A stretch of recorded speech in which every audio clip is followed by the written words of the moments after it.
సాక్షి TV ప్రసారాలను నిలిపివేయడం చట్టరీత్యా నేరం. సాక్షి టీవీ ప్రసారాల కోసం మీ స్థానిక కేబుల్ ఆపరేటర్ను వెంటనే సంప్రదించండి.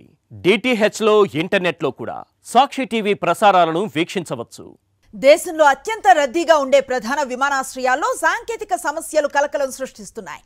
ఉదయం నుంచి ఢిల్లీ ఎయిర్పోర్ట్లో ఏటీసీ ఆటోమేషన్ సిస్టమ్ పనిచేయటం లేదు. తాజాగా ముంబై ఎయిర్పోర్ట్లోనూ ఏటీసీ వ్యవస్థ కుప్పకూలింది. దీంతో వందల విమానాలు ఆలస్యం అవుతున్నాయి. ఢిల్లీ ఐజీఐ ఎయిర్పోర్ట్లో ఉదయం నుంచి 500కు పైగా విమానాలు డిలే అయ్యాయి. దీంతో టెర్మినల్ల లోపల బోర్డింగ్ గేట్ల వద్ద భారీ సంఖ్యలో ప్రయాణికులు క్యూలో వేచి చూడాల్సి వస్తోంది. ఎయిర్ ఇండియా సహా పలు ఎయిర్లైన్ సంస్థలు షెడ్యూల్డ్ సర్వీసులను రద్దు చేశాయి. పూర్తి సమాచారం అందిస్తారు మా కరెస్పాండెంట్ వెంకటేష్. వెంకటేష్, సాంకేతిక సమస్య అంటే ఏంటి? ఇది రాడార్ కి సంబంధించిందా, రాడార్ కమ్యూనికేషనా, లేదంటే సర్వర్ కి సంబంధించిందా? ఢిల్లీ అంతర్జాతీయ విమానాశ్రయంలో సాంకేతిక లోపాన్ని ఇంకా సరిదిద్దలేదు. ఉదయం నుంచి ఈ సాఫ్ట్వేర్లో సమస్య తలెత్తింది. దాని ఫలితంగా దాదాపు 400 విమానాల రాకపోకలన్నీ కూడా తీవ్రంగా ఆలస్యం అవుతున్నాయి. ప్రతిరోజు ఢిల్లీ అంతర్జాతీయ విమానాశ్రయం నుంచి 1500 విమానాలు రాకపోకలు సాగిస్తుంటాయి.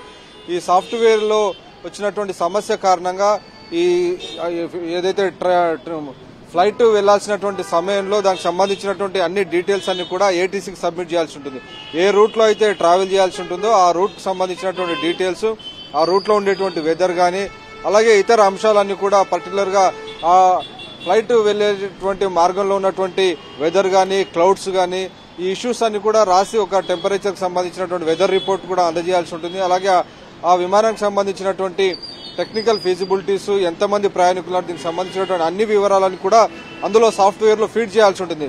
సో దానికి సంబంధించినటువంటి ఆటోమేటిక్ సిస్టమ్ ఉండేది, కానీ ఇప్పుడు ఆటోమేటిక్ సిస్టమ్ ఫెయిల్ అయింది. కాబట్టి మాన్యువల్ గా ఆ సాంకేతిక సిబ్బంది దాన్ని మాన్యువల్ గా ఫీడ్ చేస్తున్నారు. కాబట్టి ఆ మాన్యువల్ గా ఫీడ్ చేయడంలో ఆలస్యం అవుతుంది. ఫలితంగా ఒక్కొక్క విమానానికి వెళ్లే ముందు ఆ విమానానికి అన్ని క్లియరెన్స్లు ఇచ్చిన తర్వాతనే ఆ విమానం టేకాఫ్ కోసం రన్వే వెళ్లేందుకు అవసరమైనటువంటి గ్రీన్ సిగ్నల్ ఇస్తారు. కానీ అందులో ఫీడ్ చేసేటువంటి సిస్టమ్ లో సాఫ్ట్వేర్ సమస్య తలెత్తింది కాబట్టి అంతా మాన్యువల్ గా చేస్తున్నారు. సో ఆ మాన్యువల్ గా చేయడం చాలా తీవ్రమైనటువంటి సమయాభావం ఏర్పడుతుంది. దాని ఫలితంగానే విమానం ఎక్కిన తర్వాత దాదాపు 1-2 గంటల పాటు విమానంలోనే ప్రయాణికులందరూ కూడా ఉండాల్సి వచ్చింది. దాంతో వారందరూ కూడా తీవ్రంగా విసిగెత్తిపోతున్నారు.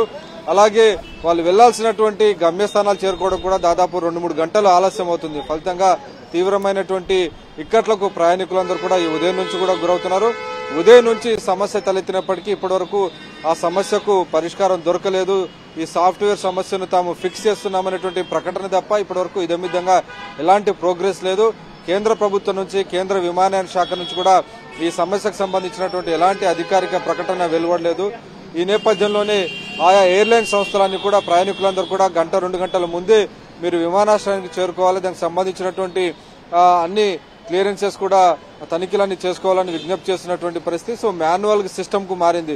ఇదివరకు ఉన్నటువంటి ఆటోమేటెడ్ సిస్టమ్ నుంచి మాన్యువల్ సిస్టమ్ కు ఈ మొత్తం ఫ్లైట్ కు సంబంధించినటువంటి డీటెయిల్స్, ఫ్లైట్ ప్లాన్ అని చెప్తారు దాన్ని. ఫ్లైట్ ప్లాన్ ఏదైతే ఒక ఢిల్లీ నుంచి హైదరాబాద్ కనుక వెళ్లాల్సి ఉంటే ఆ రూట్ లో ఉండేటువంటి వెదర్ కండిషన్స్ కానీ, ఆ విమానంలో ఉన్నటువంటి ప్రయాణికుల సంఖ్య కానీ, మిగిలినటువంటి అన్ని విషయాలు కూడా మాన్యువల్ గా ఫీడ్ చేయాల్సినటువంటి పరిస్థితి ఏర్పడింది. ఇదివరకు సాఫ్ట్వేర్ ద్వారా దాన్ని అప్డేట్ చేసేస్తే ఈజీగా వెళ్ళిపోయేది, కానీ ఇప్పుడు ఆ పరిస్థితి లేదు.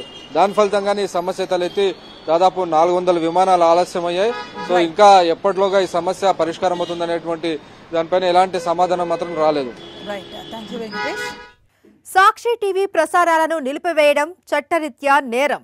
సాక్షి టీవీ ప్రసారాల కోసం మీ స్థానిక కేబుల్ ఆపరేటర్ను వెంటనే సంప్రదించండి. డిటిహెచ్లో ఇంటర్నెట్లో కూడా సాక్షి టీవీ ప్రసారాలను వీక్షించవచ్చు.